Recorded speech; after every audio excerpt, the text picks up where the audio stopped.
Good morning mga ka-hunter, shout out daw po sa mababangis na katian ni ka-hunter Atong Esong. Eto na ka-hunter, flex natin ang yung mga pangate.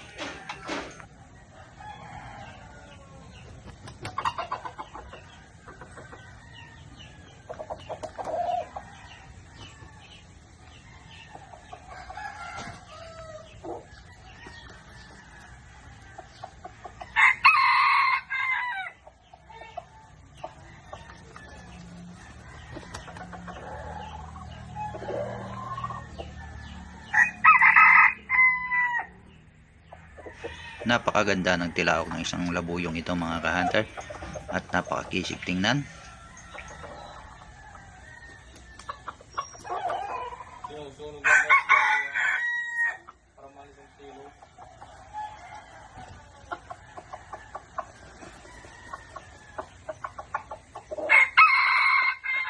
Maraming salamat ka-hunter sa pag-share ng iyong video. Hanggang dito na lang. Thank you.